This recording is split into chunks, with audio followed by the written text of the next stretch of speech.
What's going on, everybody? Welcome back to the channel.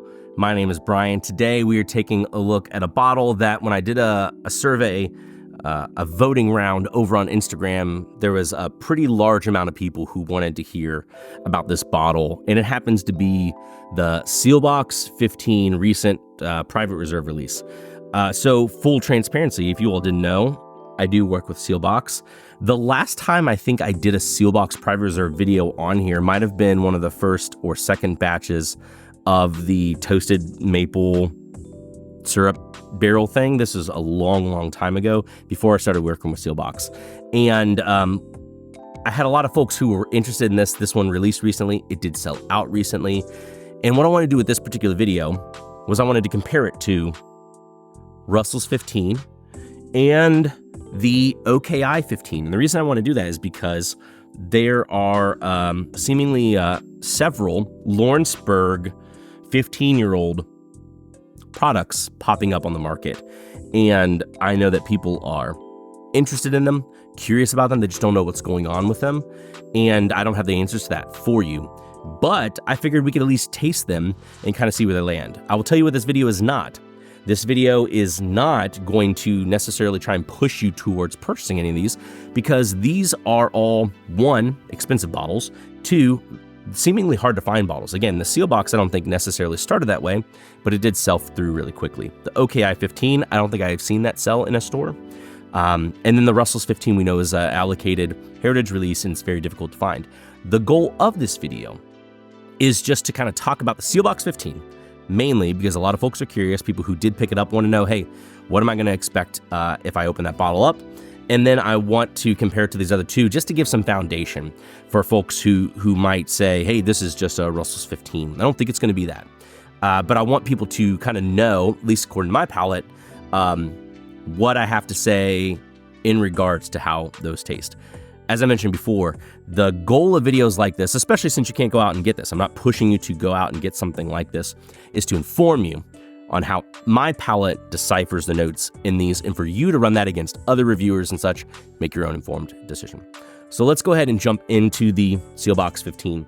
I will say this is the most recently opened bottle, and I do not know if that is going to make a difference or not. But the main reason I say this is because some of my friends who had lent me the OKI had mentioned that it was nice when it first opened, and it got better after a couple of weeks. So this Sealbox was just opened last Saturday, this past Saturday night. So only about 4 or 5 days ago.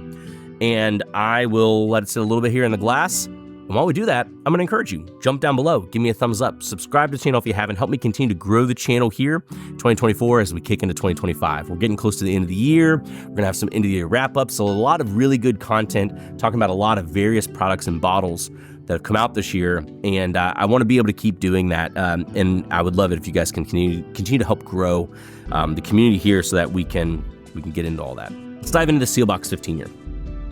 Now, I will say from previous tastings I have had of this, and I will try that here in a little bit, but I won't do it right away. I thought that this glass had really nice flavors right away, but if you add just a touch of water, I thought that the nose opened considerably, and I thought that the palate opened considerably too. So we're going to taste this both without first, and then with water, and while we talk about the other ones. Nose has these warm, sugary oak notes, almost like a Bart's red cream soda. There's these sugary fruit notes. And when I'm talking about this, picture like sour rope candy, but if it was not sour. You have these candied sweet notes, chewy, candy sweet fruit-like notes to be in the flavor of grape, be in the flavor of strawberry or something like that, with this crystallized sugar on top. So you have this nice sweet sugariness, as well as this kind of candied fruitiness. And I feel like you get that on the nose. You get this watermelon sugar candy, watermelon taffy-like note. You get these strawberry sugar, strawberry candy, strawberries and cream-like candy notes. And then this kind of big cream soda-like note. There are lighter notes of leather, lots of cola, lots of sugariness. I had mentioned to some people before that to me this was a very clean, pristine nose and palate. And I think that already in my head is going to be different than what we're going to experience in the Russell's 15. Let's go ahead and jump in on the palate. Big, sweet fruitiness. Like I mentioned on the nose, you still get that red cream soda. You get a lot of caramels and vanilla. You get a nice complementing baking spice. There's some subtle leather, wafts of kind of like fresh tobacco in there. And I can't get over how fruity this is, honestly. There is oak. It is reserved. It's in the background, and it's a compliment, but it complements these bigger, fruitier notes. Now that I've gone ahead and done some nose and some tasting, let's go ahead and add just a little bit of water to this, because I want to see if it still continues to be the same, where it kind of opens up a little bit. While we're letting this mingle, I will say this is 122 proof compared to the 117 proof of the Russell's 15, the 115 proof of the OKI. And I don't think a lot of pours can really handle adding a little bit of water and it kind of open up in a, definitely you can add water and it will open up the flavors, but I feel like it doesn't necessarily make the nose get thicker and richer, or the palate maybe not always all that expansive. But with this one, I definitely think that you can tease apart some more things on the nose. You get a lot more leathers. The oak comes out a little bit more. You get now these kind of birch beer, root beer float-like qualities. Maybe a kiss of licorice in there.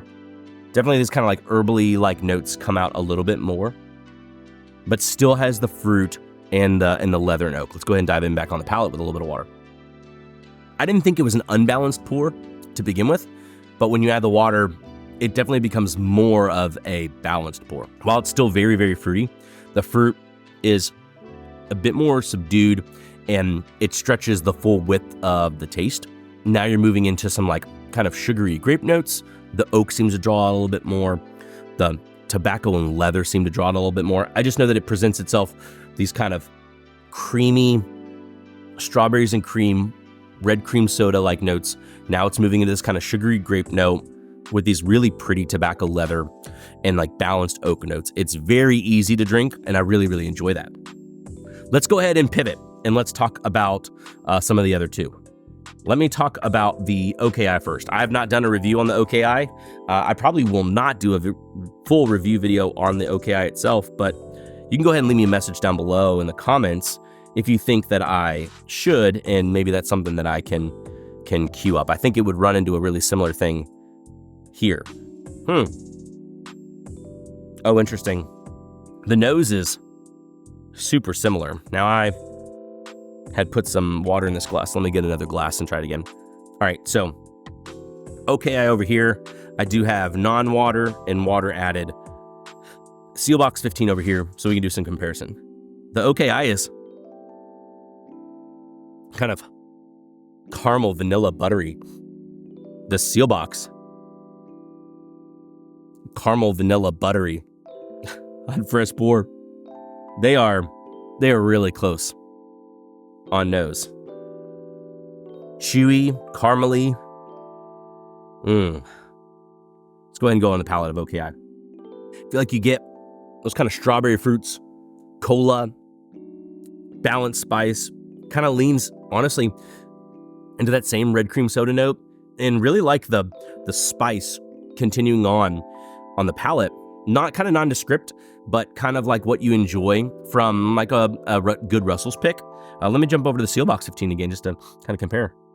Yeah, I feel like the Sealbox 15, if anything, maybe a touch more fruit pops on the front. The OKI, a bit more intertwined in those flavors and a little bit more cola-like. Again, not been open the same amount of time. Maybe I should have waited, another week or two after having the Sealbox open to really do this video. I don't want to go wax poetic on it, but really similar. I think that just one jumps out a bit more fruit forward on the palate while having the caramels and the cola and everything linger. And with the OKI, fruit's a little bit more subdued, cola caramel a little bit more forward. Let's jump over to the Russell's 15 now. Both of which of these two samples leave a really nice custardy, chewy linger on the palate, and I really like that. The most surprising thing about either of them is that neither of them drink the 15 years old that they have listed. Let's go ahead and go into the Russell's 15 now. Oh, there's no comparison, I don't think, to either of these two pours from the Russell's 15.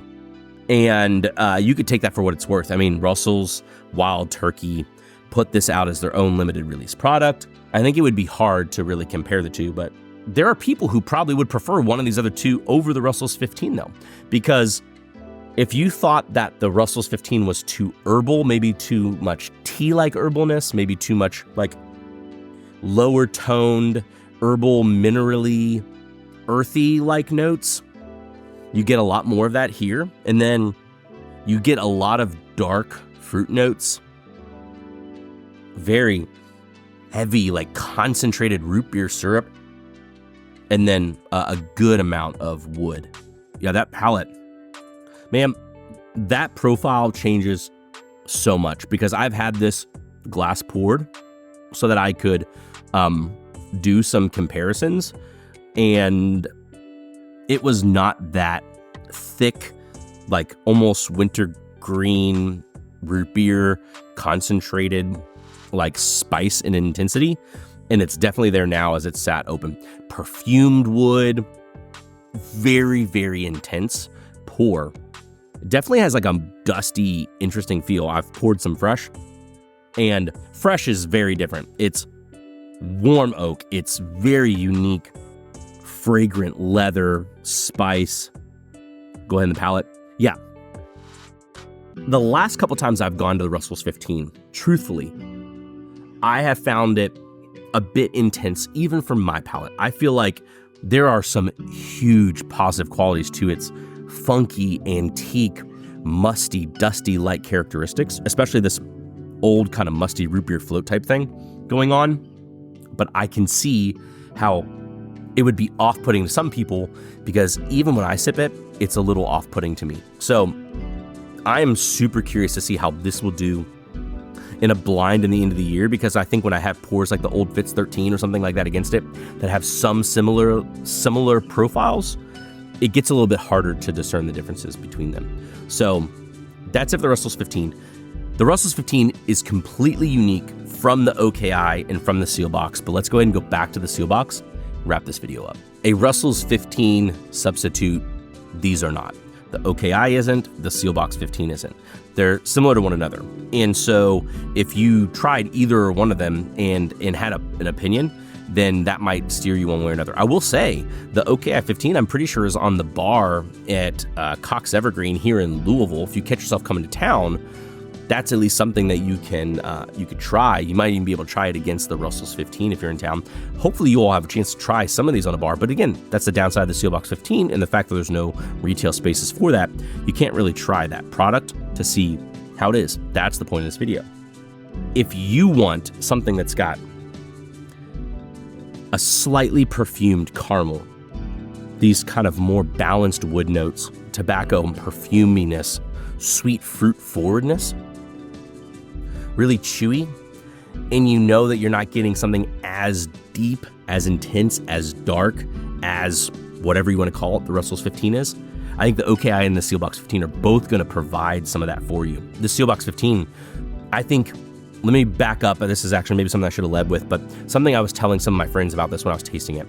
The Sealbox 15 to me has a clinical-like clarity of flavor that I don't often find in Russell's. It's something that I would find in it's hard to describe. I think about it sometimes, not even in Buffalo Trace products, maybe actually in E.H. Taylor. I don't know what it is about E.H. Taylor that might be different than, say, a Buffalo Trace or whatever. This doesn't have the cherry note to me. It doesn't have actually any other type of qualities that kind of make me think about Buffalo Trace related products. But I feel like product wise, it would say hey, if you had 122 proof E.H. Taylor, I guess that would be the E.H. Taylor barrel proof. That's not even right. You'd have to have an older product like that because E.H. Taylor barrel proof, I feel like comes off really, really young. This does not come off young. It comes off rich and mature. It just doesn't come off as oak dominant. And I think there are a lot of people who are really going to be happy with a product that is 15 years old, that is very clean and sweet and fruit forward, that doesn't have the very intense overdone oak that some other products have. And I'm not saying that Russell's 15 is exactly that, but we know that 15 is a very old age statement. And I think if you want something that's got really good sweetness, is a really solid drinking pour, the OKI Sealbox 15 are going to deliver that with less oak than you're getting out of the Russell's 15. Was that helpful? Was that informational? I hope so. I hope that helped you guys kind of figure this out a little bit. I will, again, go back and say the OKI and the Sealbox 15 are really, really close to one another. So whether you're able to get one, not able to get the other, or you just like one and you want to get more of it, they're going to be really, really similar to one another. And I'm curious if there's other products that come out in the market like that, that have another similarity to it. You know what this makes me think of? Maybe here at the very end, I should pull out the Disco 12. Should we pull out the Disco 12? I don't know why I didn't think about this during it, but let's bring out the Disco 12 and just do a quick. Oh, no, that won't work. The Disco 12 is going to be completely different. Huh? Actually, they're pretty good. These are all really good whiskeys. If you go in buying one of the OKI or the Sealbox 15 and expecting it to be Russell's 15, I don't think you're going to get that. But I think you are going to get a bottle that you might really enjoy, especially if you want to tame down the oak. What's really interesting is pulling out this Bardstown Discovery 12, you actually notice how nuanced, put together, easy, balanced, like completely drinking the Sealbox 15 or the OKI tastes compared to the Discovery 12, which I love the flavors of. But the Discovery 12, it has more wood than the OKI and the Sealbox 15 compared to the Russell's 15, but it's different.